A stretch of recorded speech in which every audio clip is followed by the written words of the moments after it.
ever been in a room with me, you know that in some way or another, the fact that I'm an immigrant is going to be brought up.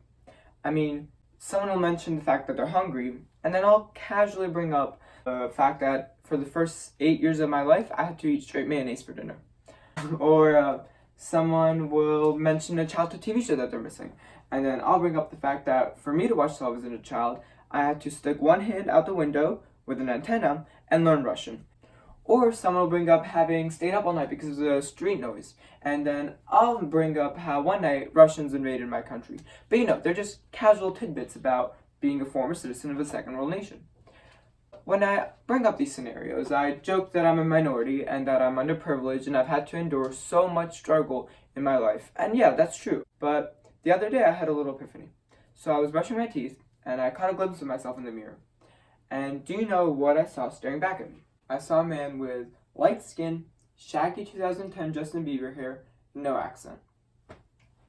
I saw a person who, if you caught a glimpse of them in a crowd and you didn't know who they were or what their backstory was or what they've had to endure in life, you would think that they were just like every other person in the world.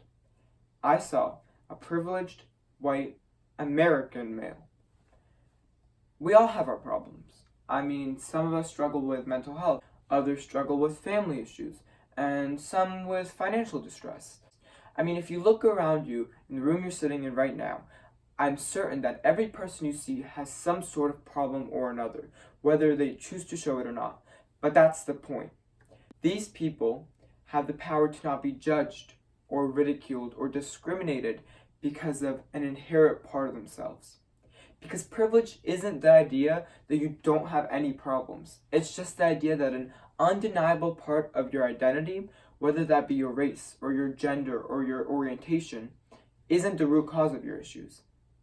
Almost everyone in the room you're sitting in right now is privileged.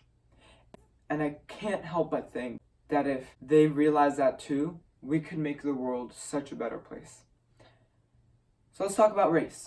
And this doesn't only go out to white people like me, but also to every light-skinned person that can pass for white or is accepted by our society because at least they're not fully black. In 2015, data showed that with police-initiated contact, blacks and Hispanics were more than twice as likely to experience the threat of physical harm than whites, of 5.2 and 5.1%, trumping a mere 2.4%.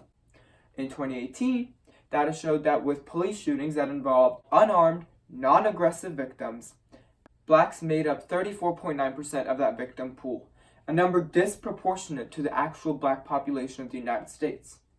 And it seems like every day a new story comes out about people of color experiencing some sort of discrimination, whether it be from police officers, store employees, or average citizens. Take a look. African American.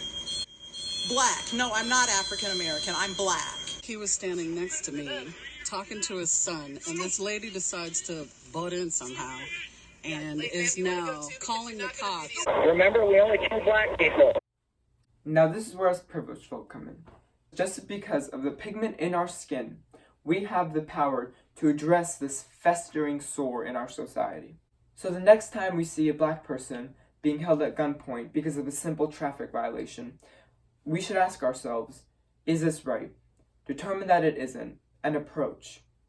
We shouldn't be actionless bystanders because as light-skinned outsiders, it's statistically improbable that any harm will come to us. You heard what the last cop said. They only shoot black people. We can be allies by joining communities that are dedicated to the black cause. White People for Black Lives not only educates white people about black issues, but helps mobilize them, ally them with the Black Lives Matter movement and movement for black rights. But perhaps the greatest thing we can do is use the louder voice society gives us to educate. Educate the people closest to us, our parents, our siblings, our children, and make sure that they also spread the word. Women make up another huge group of people in our society that are constantly oppressed and underprivileged. And that is why I firmly believe that we should all be feminists. Chimamanda Ngozi Adichie said in her book, We Should All Be Feminists, that her own definition of a feminist is a man or woman who says, yes, there is a problem with gender as it is in our society today, and we must fix it. we must do better. All of us, men and women. As men, there's an inherent privilege that comes with our gender. On average, there are 321,500 victims of rape in the United States every year, and 90% of those victims are women.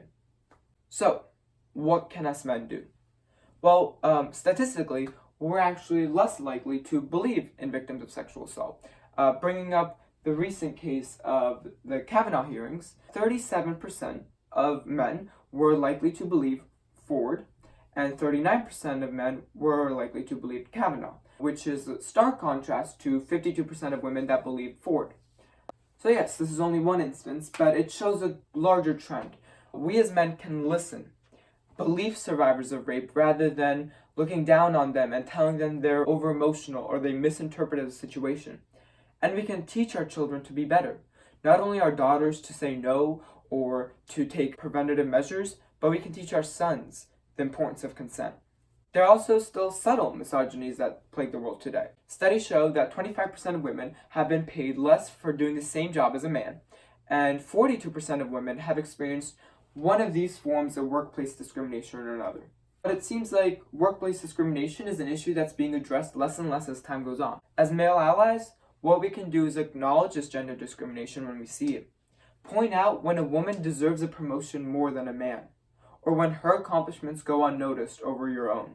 Andy Murray, who is a professional tennis player, is actually a great example of what a male ally can look like.